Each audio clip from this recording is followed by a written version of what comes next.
আসসালামু আলাইকুম। এখন আমরা সিএসএস ব্যাকগ্রাউন্ড সম্পর্কে বিস্তারিতভাবে জানব। প্রফেশনাল ওয়েব ডেভেলপমেন্টের ক্ষেত্রে ব্যাকগ্রাউন্ডের গুরুত্ব অপরিসীম, কারণ ব্যাকগ্রাউন্ড একটি ওয়েবসাইটকে আরও বেশি প্রফেশনাল করে তোলে। ওয়েব ডিজাইন এবং ডেভেলপমেন্টের ক্ষেত্রে সাধারণত 3 ধরনের ব্যাকগ্রাউন্ড ব্যবহার করা হয়: background colour, background gradient colour এবং ব্যাকগ্রাউন্ড ইমেজ। আমরা এই 3 ধরনের ব্যাকগ্রাউন্ড সম্পর্কেই বিস্তারিতভাবে জানব, কিন্তু এই মুহূর্তে আমরা শুধুমাত্র ব্যাকগ্রাউন্ড কালার সম্পর্কে বিস্তারিতভাবে জানব। তো কথা না বাড়িয়ে চলুন শুরু করা যাক। আমি অলরেডি index.html এবং style.css দুইটা ফাইল নিয়ে রাখছি, এবং index.html এর ভিতর একটি ডিপ ট্যাগ নিয়ে রাখছি, যার একটি ক্লাস দিছি হিরো নামে, এবং যার ভিতর লিখে রাখছি সিএসএস ব্যাকগ্রাউন্ড কালার, যার ফলে এমন একটি আউটপুট আসছে। এখন আমরা সিএসএস এর ভিতর এসে হিরো ক্লাসটাকে সিলেক্ট করে নিলাম। সিলেক্ট করার পর আমি সর্বপ্রথম টেক্সট লাইন সেন্টার করলাম, যার ফলে সেন্টারে চলে গেল। ফন্ট সাইজ 30 পিক্সেল করে নিলাম। এখন আমরা ব্যাকগ্রাউন্ডের একটি কালার দিব। ব্যাকগ্রাউন্ড কালার দেওয়ার জন্য আমরা ব্যাকগ্রাউন্ড কালার প্রপার্টিটি ইউজ করব, এবং ভ্যালু হিসেবে আমরা কালারের নাম দিতে পারি, কালার কোড দিতে পারি, অথবা RGB ফাংশন ব্যবহার করতে পারি। আমি একটি ভিডিওতে কালার কোড সম্পর্কে বিস্তারিতভাবে আলোচনা করেছিলাম, ডেসক্রিপশনে লিঙ্ক দেওয়া থাকবে, আপনারা যারা ওই ভিডিওটি দেখেননি তারা দেখে নিতে পারেন। এখন আমি ব্যাকগ্রাউন্ড কালার হিসেবে একটি কালারের নাম দিতে চাই, যেটি হলো স্কাই ব্লু। এখন যদি সেভ করি, তাহলে এই যে দেখুন, এই ডিবের একটি ব্যাকগ্রাউন্ড হয়ে গেছে, একটি সলিড কালারের ব্যাকগ্রাউন্ড হয়ে গেছে। চলুন তো এখন একটি হাইট দিয়ে দিই। আমি 300 পিক্সেল হাইট দিলাম, যার ফলে দেখুন এইখানে একটি সলিড ব্যাকগ্রাউন্ড কালারের ব্যাকগ্রাউন্ড হয়ে গেছে। এখন যদি আপনারা একটি বিষয় লক্ষ্য করেন, তাহলে দেখতে পাবেন এই ব্যাকগ্রাউন্ডটা ব্রাউজারের পুরো জায়গাটা দখল করতে পারেনি। দেখুন এই চারিপাশে কিন্তু একটি মার্জিন আছে। আপনারা কি জানেন কেন এই মার্জিনটা দেখাচ্ছে? আমরা যখন বডি ট্যাগ ব্যবহার করি, বাই ডিফল্টভাবে এই বডি ট্যাগ 8 পিক্সেল মার্জিন নিয়ে থাকে। এই জন্য আমরা যখন সিএসএস শুরু করব, তখন একদম প্রথমে এসে বডি ট্যাগটাকে ধরে বলে দেব তোমার মার্জিন হবে 0। এখন দেখুন এই যে চারিপাশে যে স্পেসটি ছিল, এই স্পেসটি আর নাই। এজন্য আমাদের সিএসএস শুরু করার একদম সর্বপ্রথম বডি ট্যাগকে ধরে মার্জিন 0 করে নিতে হয়। এখন আমরা যদি চাই, তাহলে কিন্তু ব্যাকগ্রাউন্ড কালারের পরিবর্তে শুধুমাত্র ব্যাকগ্রাউন্ড এই প্রপার্টিটি ব্যবহার করলেও কিন্তু ব্যাকগ্রাউন্ড দেখাতো। যেমন আমি যদি এখানে কালারের নামটা পরিবর্তন করে দিই, তাহলে দেখুন আলাদা কালার চলে আসছে। আমরা চাইলে ব্যাকগ্রাউন্ড অথবা ব্যাকগ্রাউন্ড কালার দুইটার যে কোনো একটি ব্যবহার করতে পারি। এখন নিশ্চয় আপনার মাথায় প্রশ্ন আসছে, আমি কোনটি ব্যবহার করব, ব্যাকগ্রাউন্ড না ব্যাকগ্রাউন্ড কালার? এই ক্ষেত্রে আমি আপনাকে বলবো, আপনি যদি শুধুমাত্র ব্যাকগ্রাউন্ডের কালার নিয়ে কাজ করতে চান, তাহলে অবশ্যই আপনি ব্যাকগ্রাউন্ড কালার প্রপার্টিটি ব্যবহার করবেন, কারণ এটি বেশি প্রফেশনাল, এবং ব্যাকগ্রাউন্ড কালার প্রপার্টিটি দ্বারা স্পেসিফিকভাবে নির্দিষ্ট করে দেয় যে আমি ব্যাকগ্রাউন্ড কালার দিতে চাচ্ছি। কিন্তু শুধুমাত্র ব্যাকগ্রাউন্ড প্রপার্টিটি অনেক কিছু নির্দেশ করে, যেমন ব্যাকগ্রাউন্ড কালার, ব্যাকগ্রাউন্ড ইমেজ, এছাড়া আরও অনেক প্রপার্টিকে বোঝায়। সুতরাং আমাদের সবসময় প্রতিটা প্রপার্টি নির্দিষ্ট করে দেওয়া উচিত। সুতরাং আপনাদের উচিত যখন শুধুমাত্র কালার করতে চান, তখন ব্যাকগ্রাউন্ড কালার এই প্রপার্টিটি ব্যবহার করা। এখন আমরা ব্যাকগ্রাউন্ড লিনিয়ার গ্রেডিয়েন্ট সম্পর্কে বিস্তারিতভাবে জানব। তো সর্বপ্রথম আমাদের জানা উচিত লিনিয়ার গ্রেডিয়েন্ট ব্যাকগ্রাউন্ড কি। লিনিয়ার গ্রেডিয়েন্ট ব্যাকগ্রাউন্ড হলো, এই নাম দেখেই আমরা বুঝতে পারতেছি, লিনিয়ার হলো লাইন আকারে। অর্থাৎ ধরুন একের অধিক ব্যাকগ্রাউন্ড যদি আমরা লাইন আকারে, ধরুন লাইন আকারে সর্বপ্রথম রেড, তারপরে গ্রিন, তারপরে ব্লু, এরকম যদি একের অধিক কালার আমরা লাইন আকারে একটার পরে একটা সেট করি, তাহলে সেটি হবে লিনিয়ার গ্রেডিয়েন্ট ব্যাকগ্রাউন্ড। আমরা একটু পরেই কোডের মাধ্যমে বিস্তারিতভাবে দেখব, তখন আপনারা আরও ভালোভাবে জানতে পারবেন। তো কথা না বেরিয়ে চলুন শুরু করা যাক। তো আমি সিএসএস ফাইলে চলে আসলাম। আসার পরে এই যে হিরো সেকশনে এখানে একটা ব্যাকগ্রাউন্ড কালার দেয়া আছে, আমি এটিকে কমেন্টস করে ফেললাম। ওকে, এখন লিনিয়ার গ্রেডিয়েন্ট দিতে গেলে আমাদের সর্বপ্রথম ব্যাকগ্রাউন্ড প্রপার্টিটা নিতে হবে। ব্যাকগ্রাউন্ড প্রপার্টি নেওয়ার পরে আমাদের লিখতে হবে লিনিয়ার গ্রেডিয়েন্ট। লিনিয়ার গ্রেডিয়েন্ট লেখার পর এর ভিতর আমাদের একের অধিক কালার কোড অথবা কালারের নাম দিতে হবে। যেমন আমি এখানে বললাম লাইট ব্লু। দেখুন এটি দিয়ে যখন সেভ করি কোনো কিছু আসেনি, কিন্তু এরপরে সাপোজ আরও একটি কালার দিলাম। এখন যদি সেভ করি দেখুন একের অধিক কালার কিন্তু এখানে চলে আসছে। সর্বপ্রথম লাইট ব্লু, তারপর হট পিঙ্ক, এই দুইটা কালার কিন্তু একটার পরে একটা চলে আসছে। এই যে একের অধিক কালার আমরা ব্যাকগ্রাউন্ডে করলাম, এইটাই হলো লিনিয়ার গ্রেডিয়েন্ট। আমরা যদি চাই তাহলে একের অধিক কালার এবং অগণিত কালার বা অসংখ্য কালার করতে পারি, কারণ এখানে কোনো লিমিটেশন নাই। যেমন আমি যদি এরপরে চাই যে আরও একটি কালার অ্যাড করব, লাইট গ্রিন আমি অ্যাড করে দিলাম। দেখুন এখানে তিনটি কালারের একটি লিনিয়ার গ্রেডিয়েন্ট কিন্তু হয়ে গেছে। এখন এই যে line by line gradient colour হয়েছে, এইটাকে কিন্তু আমরা যে কোনো এক সাইড থেকে সেট করে দিতে পারি। দেখুন বাই ডিফল্টভাবে এটি টপ থেকে শুরু হয়। যেমন সর্বপ্রথম লাইট ব্লু টপে আছে, তারপরে হট পিঙ্ক 2 নম্বর আছে এবং তারপর লাইট গ্রিন 3 নম্বর আছে। এটি টপ থেকে শুরু হয়। এখন মজার বিষয় হলো আমরা যদি চাই তাহলে left right top bottom select করে দিতে পারি যে কোন সাইড থেকে শুরু হয়ে কোন দিকে যাবে। যেমন আমি এখানে বললাম সর্বপ্রথম এসে বলে দিলাম টু লেফট। তো কি হবে তাহলে, এই দেখেন রাইট থেকে লেফটের দিকে চলে আসছে। টু লেফট দেওয়ার কারণে রাইট থেকে লেফটের দিকে সর্বপ্রথম লাইট ব্লু, তারপর হট পিঙ্ক এবং তারপর লাইট গ্রিন। এখন যদি আমরা এভাবে করতাম টু রাইট, তাহলে দেখুন এই যে টু রাইট দেওয়ার কারণে কিন্তু লেফট থেকে রাইটের দিকে গেছে। আমরা যদি টু বটম দিয়ে দিতাম তাহলে দেখুন এভাবে কাজ করতো। এছাড়া আরও একটা মজার বিষয় হলো এটা তো শুধুমাত্র যে কোনো একটা দিক থেকে হচ্ছে, যেমন রাইট দিলে রাইট, লেফট দিলে লেফট। কিন্তু আমরা যদি কখনো চাই যে যে কোনো এক কোণা থেকে শুরু হবে অথবা যে কোনো একটা সাইড থেকে শুরু হবে, তাহলে কি করে দিব? এটি করা খুবই সোজা। জাস্ট আমরা এখানে টু লেফট রাইট না দিয়ে সরাসরি বলে দিতে পারি কত ডিগ্রি থেকে হবে। যেমন আমি বলে দিলাম 45 ডিইজি মানে ডিগ্রি। দেখুন মজার বিষয় হলো এই যে 45 ডিগ্রি এই অ্যাঙ্গেলে হয়েছে। এখন আপনাদের সুবিধার্থে আমি একটি মজার জিনিস দেখাতে চাই। সেটি হলো আমি এই ব্রাউজারকে একটু বড় করে নিলাম, এখানে রাইট বাটন প্রেস করলাম, করে ইনস্পেক্টে চলে গেলাম। ইনস্পেক্ট হলো ডেভেলপারদের জন্য একটি টুল, যেখান থেকে এই যে হিরো সেকশনটা সিলেক্ট করে নিলাম। নেওয়ার পরে এই যে দেখুন আমরা এখানে কিন্তু যে সিএসএসগুলো লিখছিলাম সেই সিএসএসগুলো এখানে আছে।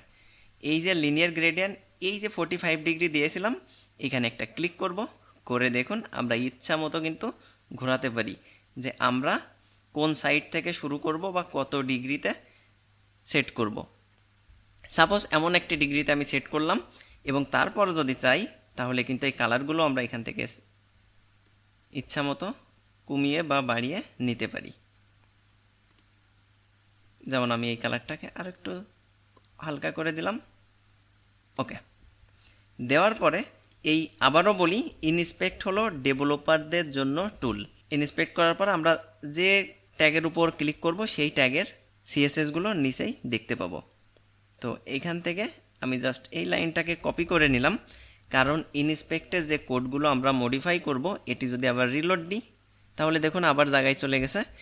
তো রিলোড দিলে আবারও মুছে যায়, সেজন্য আমি কপি করে নিয়েছি। এখন এসে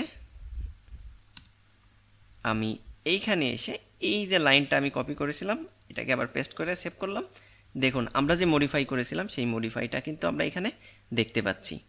সুতরাং আপনারা ব্রাউজারে যেয়ে রাইট বাটন প্রেস করে ইনস্পেক্টে যেয়ে তারপর আপনারা যে ট্যাগে সিএসএস চেঞ্জ করতে চান সেই ট্যাগটা সিলেক্ট করে ইচ্ছা মতো মডিফাই করে তারপর সেই পুরো কোডটাকে কপি করে এনে জাস্ট এডিটরে এসে রিপ্লেস করে দিবেন। তাহলে দেখুন মডিফাই হয়ে যাবে। তো এখন যদি আমি শর্টে একটু লিনিয়ার গ্রেডিয়েন্ট সম্পর্কে বলি, লিনিয়ার গ্রেডিয়েন্ট যদি আমরা করতে চাই সর্বপ্রথম ব্যাকগ্রাউন্ড প্রপার্টি নিতে হবে, তারপর লিনিয়ার গ্রেডিয়েন্ট ফাংশনটি নিতে হবে এবং প্যারামিটার হিসেবে সর্বপ্রথম আমরা to left, to right, to bottom, to up ইচ্ছা মতো দিতে পারি অথবা ডিগ্রি অনুযায়ী দিতে পারি এবং তারপর এক বা একাধিক কালারের কোড অথবা নাম দিতে পারি। তাহলেই আমাদের ব্যাকগ্রাউন্ড লিনিয়ার গ্রেডিয়েন্ট তৈরি হয়ে যাবে। এছাড়াও আমরা যদি চাই তাহলে ব্যাকগ্রাউন্ডের পরিবর্তে ব্যাকগ্রাউন্ড ইমেজ ব্যবহার করতে পারি, তাহলেও কিন্তু আমরা লিনিয়ার গ্রেডিয়েন্ট দেখতে পাচ্ছি। লিনিয়ার গ্রেডিয়েন্ট করার ক্ষেত্রে সবথেকে প্রফেশনাল হলো ব্যাকগ্রাউন্ড ইমেজ ব্যবহার করা, তবে আপনারা চাইলে ব্যাকগ্রাউন্ডও ব্যবহার করতে পারেন। এখন আমরা রেডিয়াল গ্রেডিয়েন্ট ব্যাকগ্রাউন্ড সম্পর্কে বিস্তারিতভাবে জানব। আমরা এর আগে লিনিয়ার গ্রেডিয়েন্ট ব্যাকগ্রাউন্ড শিখেছিলাম, যেখানে আমরা জানি লিনিয়ার গ্রেডিয়েন্ট ব্যাকগ্রাউন্ড হলো লাইন আকারে, অর্থাৎ সর্বপ্রথম একটা কালার, তারপর আরেকটি কালার, তারপর আরেকটি কালার। আমরা যতগুলো কালার দিব সব কালারগুলো একটার পর একটা লাইন আকারে দেখাবে। আর রেডিয়াল গ্রেডিয়েন্ট ব্যাকগ্রাউন্ড হলো এই কালারগুলো গোল আকারে দেখাবে বা রেডিয়াস আকারে দেখাবে, অর্থাৎ সর্বপ্রথম একটি কালার, তারপর আরও আরেকটি কালার এবং তারপর সার্কেল আকারে আরও আরেকটি কালার দেখাবে। এই যে সার্কেল আকারে একটির পর একটি কালার দেখায়, এটি হলো রেডিয়াল গ্রেডিয়েন্ট ব্যাকগ্রাউন্ড। তো কথা না বাড়িয়ে চলুন শুরু করা যাক। আমি সিএসএসে চলে আসলাম। আসার পর এই যে লিনিয়ার গ্রেডিয়েন্ট যে ব্যাকগ্রাউন্ডটা দিছিলাম এর উপর একটা ক্লিক করলাম এবং কন্ট্রোল স্লাইড দিয়ে এটিকে কমেন্টস করে নিলাম। এরপর এসে রেডিয়াল গ্রেডিয়েন্ট ব্যাকগ্রাউন্ড দিতে গেলে আমাদের লিখতে হবে ব্যাকগ্রাউন্ড এবং তারপর এসে লিখতে হবে রেডিয়াল গ্রেডিয়েন্ট এবং এইখানে একের অধিক কালার দিতে হবে। যেমন আমি সর্বপ্রথম দিলাম লাইট ব্লু। সেভ করলে দেখুন এইখানে কিন্তু কোনো কালার দেখাচ্ছে না, কিন্তু আমি যদি কমা দিয়ে এখানে সাপোজ হট পিঙ্ক কালারটি অ্যাড করে দিলাম, এখন যদি সেভ করি তাহলে দেখুন এই যে সর্বপ্রথম লাইট ব্লু কালার এবং তারপর হট পিঙ্ক কালারটি দেখাচ্ছে। এবং আমি যদি এরপর আরও আরেকটি কালার অ্যাড করি সাপোজ লাইট গ্রিন, তাহলে দেখুন এরপর এসে লাইট গ্রিন কালারটি দেখাচ্ছে। এটাই হলো মূলত রেডিয়াল গ্রেডিয়েন্ট ব্যাকগ্রাউন্ড, অর্থাৎ ব্যাকগ্রাউন্ডগুলো একটির পর একটি সার্কেল আকারে দেখাই। এখন মজার বিষয় হলো এই যে সার্কেলটা সেন্টার থেকে শুরু হয়েছে, এই সার্কেলটা কিন্তু আমরা লেফট থেকে শুরু করতে পারি অথবা টপ থেকে শুরু করতে পারি অথবা রাইট থেকে অথবা বটম থেকে শুরু করতে পারি। এর জন্য কি করতে হবে, জাস্ট প্রথমে এসে আমাদের এখানে লিখতে হবে সার্কেল অ্যাট সাপোজ বলে দিলাম টপ। যদি এমনটা করি আর সেভ করি তাহলে দেখুন সার্কেলটি টপ থেকে শুরু হয়েছে। একইভাবে যদি আমরা এখানে লেফট দিতাম তাহলে দেখুন সার্কেল লেফট থেকে শুরু হতো এবং আমরা যদি রাইট অথবা বটম যে কোনোটি ব্যবহার করতাম, দেখেন রাইট ব্যবহার করার কারণে রাইট থেকে শুরু হয়েছে। তো আমি যদি আর একটু সহজ ভাষায় বলি তাহলে রেডিয়াল গ্রেডিয়েন্ট ব্যাকগ্রাউন্ড করতে গেলে আমাদের সর্বপ্রথম ব্যাকগ্রাউন্ড প্রপার্টি নিতে হবে এবং তারপর রেডিয়াল গ্রেডিয়েন্ট এই ফাংশনটি নিতে হবে এবং যার ভিতর সর্বপ্রথম আমরা বলে দিতে পারি যে আমাদের সার্কেলটি কোথা থেকে শুরু হবে, অথবা যদি আমরা এই ভ্যালুটা না দিই তাহলে সেন্টার থেকে শুরু হবে। আর তারপর আমরা ইচ্ছা মতো কালার অ্যাড করব, আর যতগুলো কালার অ্যাড করব সেই কালারগুলো একটির পর একটি হতে থাকবে। তো বাই ডিফল্টভাবে সেন্টারে থাকে, আমিও এখানে সেন্টার দিয়ে দিলাম, যার ফলে এমন একটি আউটপুট আসলো।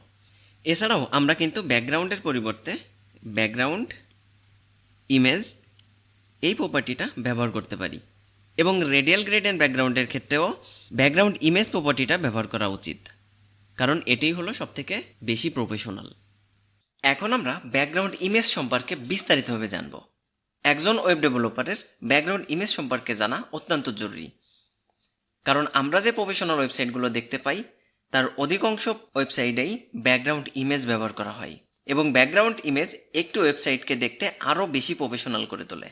আমি এই ভিডিওতে ব্যাকগ্রাউন্ডের A to Z সব কিছু নিয়ে আলোচনা করার চেষ্টা করব। আপনারা যদি এই সবগুলো প্রপার্টি ভালো করে প্র্যাকটিস করেন তাহলে আমি আশা করি আপনার ওয়েব ডেভেলপমেন্ট ক্যারিয়ারে ব্যাকগ্রাউন্ড ইমেজ সম্পর্কে আর কখনোই কোনো কনফিউশন থাকবে না। তো কথা না বাড়িয়ে চলুন শুরু করা যাক। আমি ইতিমধ্যে ফোল্ডারের ভিতর index.html এবং style.css দুইটা ফাইল নিয়ে রাখছি এবং সেই সাথে সাথে অনেকগুলো ইমেজ নিয়ে রাখছি, যে ইমেজগুলো আপনাদের শেখাতে সাহায্য করবে। যেমন আমি এখানে বার্ড ডট গিফ, যেটি একটা গিফ ইমেজ, এবং ব্ল্যাক ট্রি, একটি কালো একটি tree, desk 1, desk 2, nature, player এবং ছোট্ট একটা ইমেজ স্মল নামে আমি সেভ করে রাখছি। এই সবগুলো ইমেজ আমাদের বিভিন্ন সময় কাজে লাগবে, যেটি আপনাদের শিখতে আরও বেশি সাহায্য করবে।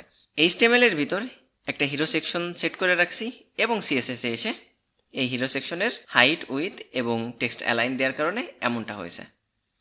ব্যাকগ্রাউন্ড ইমেজ দিতে গেলে আমাদের এখানে লেখা লাগবে ব্যাকগ্রাউন্ড ইমেজ, এরপরে এসে URL লিখতে হয় এবং URL এর ভিতরে এসে আমাদের ইমেজের নামটি দিতে হয়।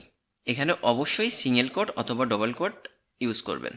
আমি এখানে সিঙ্গেল কোট ইউজ করলাম এবং আপনাদের শেখানোর সুবিধার্থে সর্বপ্রথম এইখানে স্মল ডট জেপিজি যে ইমেজটা আছে এটি দিয়ে দিলাম। ওকে, যেহেতু এটি সেম ফোল্ডারে আছে সুতরাং শুধুমাত্র ফাইল পাথ হিসেবে ইমেজের নামটা দিয়ে দিলেই হয়ে গেল। আপনারা যারা ফাইল পাথ সম্পর্কে না জানেন, আমি একটি ভিডিওতে ফাইল পাথ সম্পর্কে বিস্তারিত আলোচনা করেছিলাম, ডেসক্রিপশনে লিঙ্ক দেওয়া আছে, আপনি চাইলে দেখে নিতে পারেন। এখন যদি আমি সেভ করি তাহলে ব্রাউজারে এই যে দেখতে পাচ্ছি ব্যাকগ্রাউন্ড ইমেজ চলে আসছে, কিন্তু এখানে একটি বিষয় খেয়াল করেন, সেটি হলো এই ইমেজটা কিন্তু বারবার রিপিট হয়েছে। রিপিট হওয়া মানে দেখুন এই ইমেজটি ছিল এরকম ছোট একটি ইমেজ, কিন্তু আমাদের এই ইমেজটা ছোট থাকার কারণে এটি বারবার রিপিট হয়েছে। যেমন আমি যদি ফুল স্ক্রিন করি তাহলে দেখতে পাচ্ছি অনেকবার রিপিট হয়েছে, এবং আমি যদি জুম আউট করি তাহলে আরও দেখতে পাচ্ছি এটি বারবার রিপিট হয়েছে। তো সর্বপ্রথম আমাদের ব্যাকগ্রাউন্ড নেওয়ার পর এই রিপিটেশনটা বন্ধ করতে হবে। ব্যাকগ্রাউন্ড রিপিটেশন বন্ধ করতে গেলে আমাদের যে প্রপার্টিটি লিখতে হবে সেটি হলো ব্যাকগ্রাউন্ড রিপিট। এই ব্যাকগ্রাউন্ড রিপিটের 4টি ভ্যালু আছে। বাই ডিফল্টভাবে এটি থাকে রিপিট। আমরা যদি এটিকে নো রিপিট করে দিই তাহলে এটি আর রিপিট হবে না, অর্থাৎ একবারই দেখাবে। আবার আমরা যদি এটিকে এরকম করে দিই রিপিট এক্স, তাহলে দেখুন এক্স বরাবর রিপিট হয়েছে। আমি যদি একটু বড় করি এক্স বরাবর রিপিট হতে হতে গেছে।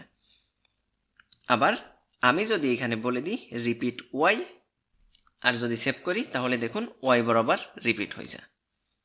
আর আমরা যদি কোনো রিপিটেশন না চাই তাহলে এখানে বলে দেব নো রিপিট। তো আমি এখানে নো রিপিট দিয়ে রাখলাম, যার কারণে এই ব্যাকগ্রাউন্ড ইমেজটি আর কোনো রিপিটেশন হয়নি।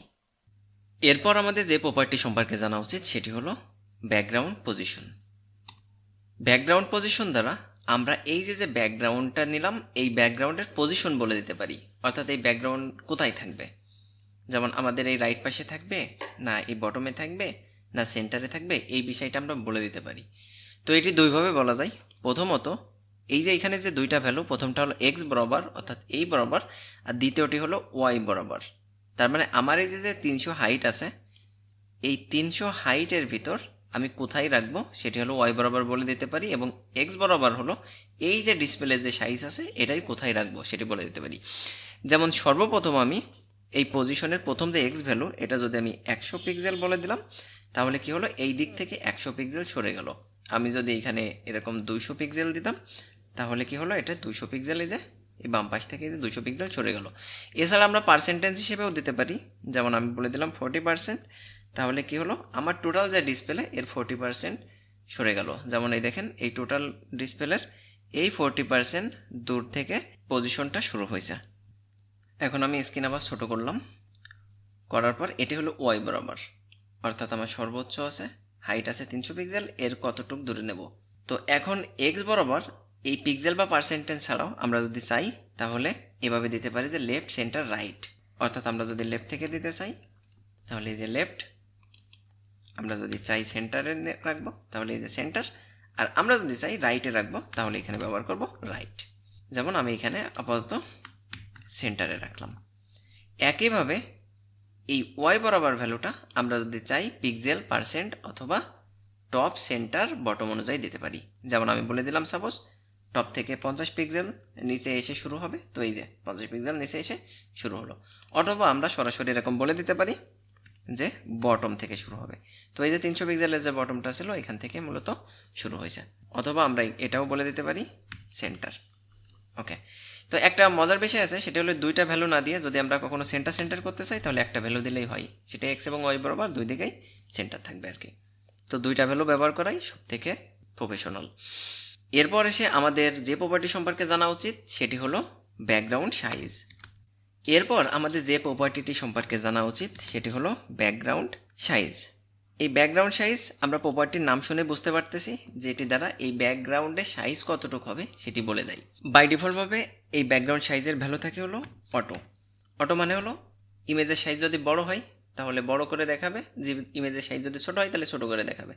এখন যদি আমি ইমেজটাকে চেঞ্জ করি আর এরকম করে দিই, সাপোজ ডেস্ক অন, এখন দেখুন এই যে একটি ইমেজ দেখাচ্ছে, এই ইমেজটি মূলত এরকম সাইজ দেখাচ্ছে, কিন্তু ইমেজটি হলো বেশ বড়।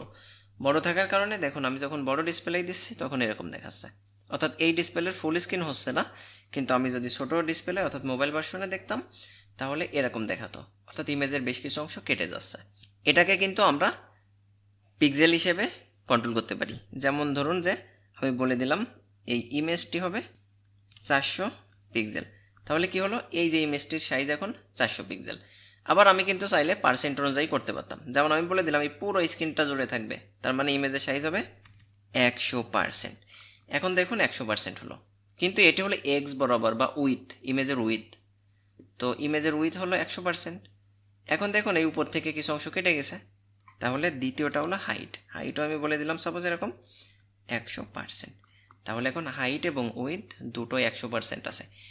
এইখানে ঠিক আছে, কিন্তু আমি যদি বড় ডিসপ্লে যাই তাহলে দেখুন অবজেক্টগুলো এরকম চ্যাপ্টা আকৃতি হয়ে গেছে, কারণ হাইট এবং উইথ সেম রাখতে যেয়ে এই অংশটা, যে আমাদের যে অবজেক্টগুলো আছে এই অবজেক্টগুলো চ্যাপ্টা আকৃতি হয়ে গেছে।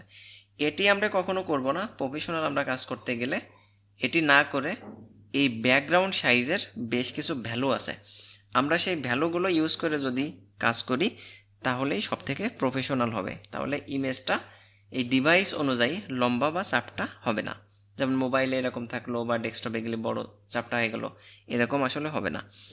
যার ভিতর প্রথম যে ভ্যালুটা আছে সেটি হলো কভার।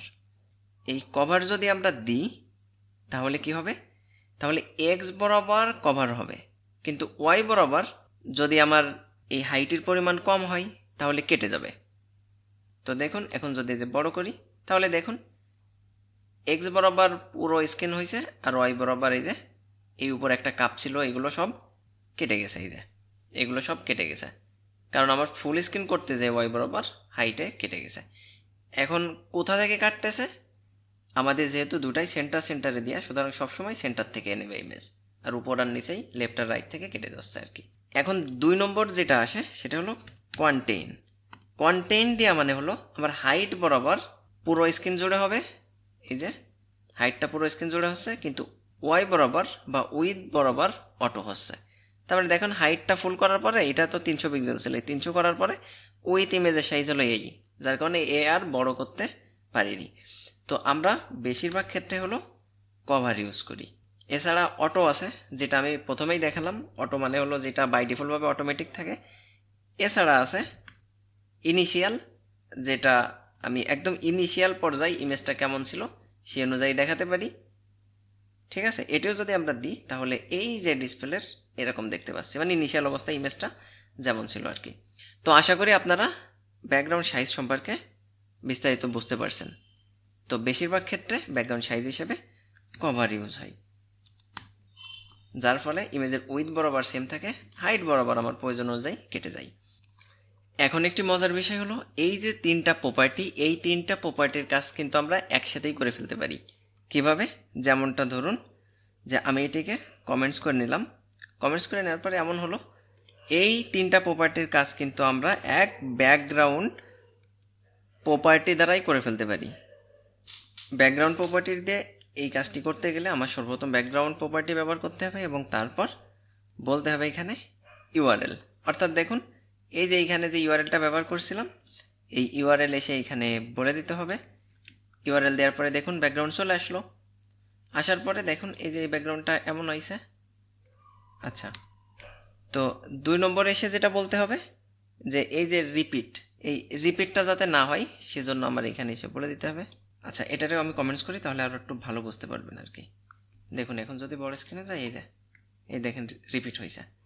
তো এটি থেকে বাঁচতে গেলে আমার যেটা করতে হবে যে এরপরে এসে বলে দিতে হবে নো রিপিট। দেখুন রিপিট হয়নি। তো তারপরে এসে আমি যেটা বলতে পারি যে সেন্টার, যার ফলে দেখুন এই যে ব্যাকগ্রাউন্ডটা এখন সেন্টারে চলে আসছে। আমার জুম আউট করা ছিল যার ফলে এমন দেখাচ্ছে। আমি যদি এখানে এই যে জুম আউটটা উঠাই দিলে আসলে এমনটাই দেখাচ্ছে। দেখুন এই যে এটা সেন্টারে চলে আসছে।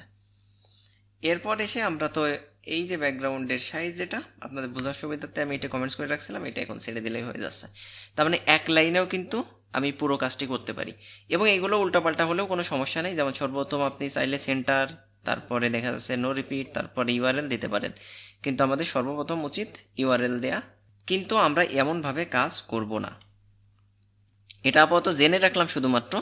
কিন্তু আমরা সব সময় প্র্যাকটিস করব এবং প্রফেশনালভাবে কাজ করব এইভাবে, কারণ এটি বাই ডিফল্টভাবে ব্যবহার করা হয় এবং প্রফেশনাল ওয়েব ডেভেলপমেন্টের ক্ষেত্রে আলাদা আলাদা করে এইভাবে ব্যবহার করা হয়। এখন আমরা একটি মজার জিনিস শিখব, সেটি হলো মাল্টি ব্যাকগ্রাউন্ড কী করে ইউজ করতে হয়। তো ওকে, আমি এই লাইনটাকে জাস্ট নিচেই রেখে দিলাম। মাল্টি ব্যাকগ্রাউন্ড ইউজ করা খুবই সোজা। যেমন সর্বপ্রথম সাপোজ আমি এখানে একটা ব্যাকগ্রাউন্ড নিলাম, আমাদের একটা ব্যাকগ্রাউন্ড ছিল ন্যাচারাল.জেপিজি, যার ফলে এমন একটি আউটপুট আসলো, এই যে ন্যাচারাল একটা ফটো।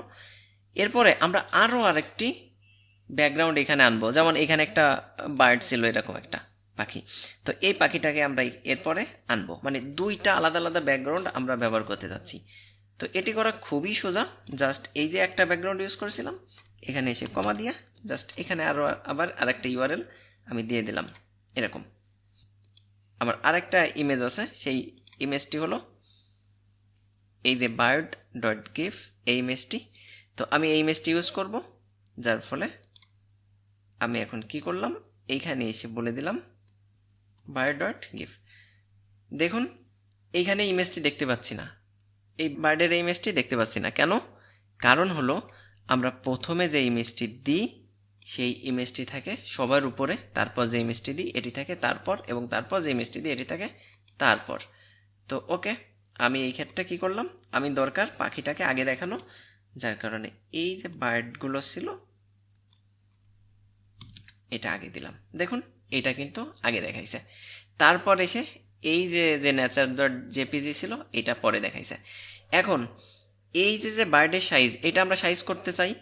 তো এই সাইজে এসে কি করব, সব জায়গায় দুটা ভ্যালু হবে। যদি একটা ভ্যালু দিই তাহলে একটা ভ্যালুই দুই জায়গা অ্যাপ্লাই হবে। যেমন এখন কভার বার্ডের ক্ষেত্রে হয়েছে, এই নিচে ব্যাকগ্রাউন্ডের ক্ষেত্রে হয়েছে। তো আমি জাস্ট কমা দিয়ে বলে দিলাম যে প্রথম যে ব্যাকগ্রাউন্ডটা দিছি এইটার হবে 200 পিক্সেল।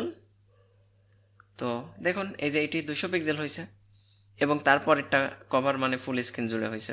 এরপর পজিশন সেন্টার আমরা যদি চাইতাম না আমি প্রথমটার এই রাইটে রাখবো, তাহলে কি করতাম, এই কমা দিয়ে আমি বলতাম প্রথম যে ইমেজটি অর্থাৎ সবার উপরে যে আছে অর্থাৎ bird.gif, এইটারই বলতাম যে এটা কোথায় রাখবো। এটাকে সাপোজ আমি রাখবো রাইট। তো এই যে রাইটে চলে গেছে। এবং আমি যদি চাইতাম আমি টপে রাখবো, তাহলে বলতাম রাইট টপ। একটা ভ্যালু দিলে সেই একটা ভ্যালু, যেমন নো রিপিট দিছিলাম, যার ফলে নো রিপিটটা সবার জন্য কাজ করছে, এই দুইটার জন্য। কিন্তু আমরা যদি এভাবে কমা দিয়ে আলাদা আলাদা করে দিই, এটি প্রথম এবং এটি দ্বিতীয় ব্যাকগ্রাউন্ডের জন্য, তাহলে সেভাবেই কাজ করবে।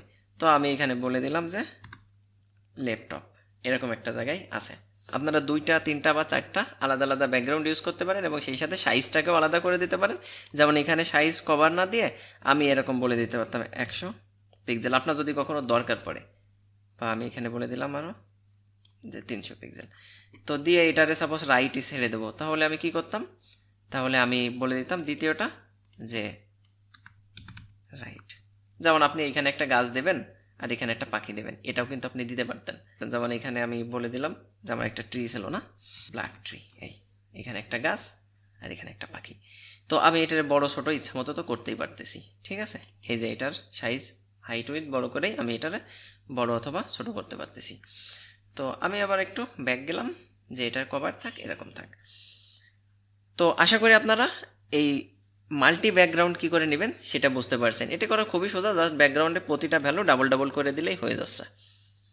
তাহলে আমরা মাল্টি ব্যাকগ্রাউন্ড ইউজ করতে পারবো এবং আপনারা চাইলেই কিন্তু এই গিফ ইমেজ ব্যবহার করতে পারেন এবং এটি প্রফেশনাল ওয়েব ডেভেলপমেন্টের ক্ষেত্রে ব্যাপকভাবে এই গিফ ইমেজগুলো ব্যবহার হয়। গিফ ইমেজ হলো যে ইমেজগুলো সাধারণত নড়াচড়া করে। ওকে, এরপর আরও আরেকটা মজার জিনিস শিখবো আমরা, সেটা হলো blend mode, background blend mode. তো ব্যাকগ্রাউন্ড ব্লেন্ড মোড করার জন্য আমি সর্বপ্রথম এসে যে কাজটি করে নেব সেটি হলো এই বার্ডের জায়গায় আমি একটি এই যে ট্রি ছিল এই ব্ল্যাক ট্রিটা নিয়ে নিলাম। ওকে, নিয়ে এটাকেও আমি সাইজ কভার করে দিলাম। কেন করলাম দেখুন, এই প্রথমে পুরো এই ট্রিটা আছে এবং তারপর চলো ন্যাচারাল জেপিজি এই ইমেজটি আছে, কিন্তু এটি কেন করলাম? তাহলে তো আমি পিছনে ইমেজটা দেখতে পাচ্ছি না। হ্যাঁ, এখনই আমরা সেই মজার জিনিসটা দেখব, সেটা হলো ব্যাকগ্রাউন্ডের ব্লেন্ড মোড। আচ্ছা, ব্লেন্ড মোড এই নামটা শুনেই তো বুঝতে পারতেছি আপনারা তো সবাই ব্লেন্ডার চেনেন, যার ভিতর আমরা কি করি, বিভিন্ন জুস বানাই বা বিভিন্ন সময় ঝাল পেঁয়াজ রসুন এইগুলো ব্লেন্ড করি, মিক্সড করি। তো ব্লেন্ড মোডের কাজ হলো এই মিক্সডগুলো করা।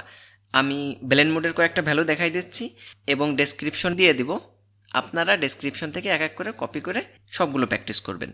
তো যেমন প্রথমটি মাল্টিপ্লে, তো মাল্টিপ্লে যদি দিই তাহলে দেখুন এই যে দুইটা যে ব্যাকগ্রাউন্ড, এই দুইটা ব্যাকগ্রাউন্ড মানে এই মাল্টি ব্যাকগ্রাউন্ড কাজ করছে, এই দুইটা মিলে একটা কিছু তৈরি হয়েছে। তো সেই ক্ষেত্রে এই যে দেখুন এই যে ট্রিটা ছিল এবং পিছনে যে ব্যাকগ্রাউন্ড ছিল, এই দুইটা মিলেই একটা ব্যাকগ্রাউন্ড তৈরি হয়ে গেছে। এইটা হলো মাল্টিপ্লে। এবং সেই সাথে আরও একটা জিনিস করতে পারি, যেমন এটার উঠাই দিলাম, এরকম হলো লাইটেন। লাইটেন যদি আমরা কখনো ব্যবহার করি এবং সেভ করি তাহলে যে বিষয়টা ঘটবে যে এই ইমেজের যে অংশগুলো লাইট আছে সেই অংশগুলোর কোনো পরিবর্তন হবে না, কিন্তু যে ইমেজগুলো ডার্ক আছে যে অংশগুলো সেইগুলো শুধুমাত্র ভেদ করে আমি পিছনের ব্যাকগ্রাউন্ডটা দেখতে পাবো। যেমন ধরুন এই ইমেজের এই যে এইসব অংশ পিছনের ইমেজটা দেখতে পাচ্ছি এগুলোর ভিতর দিয়ে, কারণ কি এই অংশগুলো কালো ছিল। আবার যদি আপনি এটারে উঠাই দেন তো এরকম আছে। এখন যদি আপনি বলে দেন ডার্কেন, তাহলে কি হবে, এই ডার্ক অংশগুলো ঠিক থাকবে, কিন্তু ডার্ক বাদে যেগুলো সাদা আছে মানে লাইট আছে সেই অংশগুলো দেখেন দিয়ে আপনি পিছনের ব্যাকগ্রাউন্ডটা দেখতে পাচ্ছেন। মজার না? আসলে একটি মজার। তার মানে আপনি যদি ডার্কেন ব্যবহার করেন তাহলে কি হবে, এই ইমেজের যে ডার্ক অংশ আছে এটি ভালো থাকবে এবং লাইট অংশগুলো দিয়েই পিছনের ইমেজটা দেখতে পাবেন। এবং যদি আপনি লাইট এন ব্যবহার করেন তাহলে কি হবে, লাইট অংশটা ভালো থাকবে আর এই ডার্ক অংশ দিয়ে আপনি পিছনে এটা দেখতে পারবেন। যেমন এইখানে আমার আরও একটি ইমেজ আছে player.jpg, দেখুন এটা থেকে যদি আমরা এইখানে ব্যবহার করি player.jpg, এই দেখুন এই যে প্লেয়ার, এই ইমেজটি আসলে কেমন ছিল আমি একটু দেখাতে চাই। সেটি হলো এই যে এমন। তো দেখুন এইটার আমি যে কাজটি করেছি যে লাইট এন দেওয়ার ফলে এই যে অংশ লাইট আছে এই অংশে কোনো পরিবর্তন হয়নি, যেহেতু এই অংশগুলো কালো ছিল সুতরাং এই কালো অংশগুলোর পরিবর্তন হয়েছে। আবার এখানে যদি ডার্কেন দিতাম তাহলে কি হতো, তাহলে কালো অংশের কোনো পরিবর্তন হতো না, লাইট অংশগুলো দিয়েই পিছনের ব্যাকগ্রাউন্ডটা দেখা যেত। তো আমার আপাতত এরকম লাইটেন থাক, যার ফলে এই যে পিছনের অংশটা দেখা যাচ্ছে। আবার যদি আমি এখানে মাল্টিপ্লে দিতাম তাহলে দুইটা মিলে একটা ব্যাকগ্রাউন্ড আসলে এখানে তৈরি হতো। এছাড়া বাকি ভ্যালুগুলো আমি ডেসক্রিপশনে দিয়ে দেবো, আপনারা সেখান থেকে কপি এবং পেস্ট করে করে প্র্যাকটিস করবেন। এটাই ছিল ব্যাকগ্রাউন্ডের বেসিক থেকে অ্যাডভান্স পর্যন্ত। এছাড়াও আরও কয়েকটা প্রপার্টি আছে ব্যাকগ্রাউন্ডের, কিন্তু সেইগুলো খুব বেশি ব্যবহার করা হয় না, যার কারণে আমি আপনাদের এই মুহূর্তে সেইগুলো শেখাচ্ছি না। তবে এই যে প্রপার্টিগুলো আমি শেখালাম এই প্রপার্টিগুলো দিয়েই আপনি সব রকম কাজই করে ফেলতে পারবেন। তো এই মুহূর্তে আপনার দরকার বেশি বেশি প্র্যাকটিস করা। আর যদি কোনো প্রবলেমে পড়েন তাহলে অবশ্যই কমেন্টস করবেন, আমি রিপ্লাই দেওয়ার চেষ্টা করব। পরবর্তী ভিডিওতে আমরা ফ্লট সম্পর্কে বিস্তারিতভাবে আলোচনা করব। তো সে পর্যন্ত সবাই ভালো থাকবেন। আল্লাহ হাফেজ।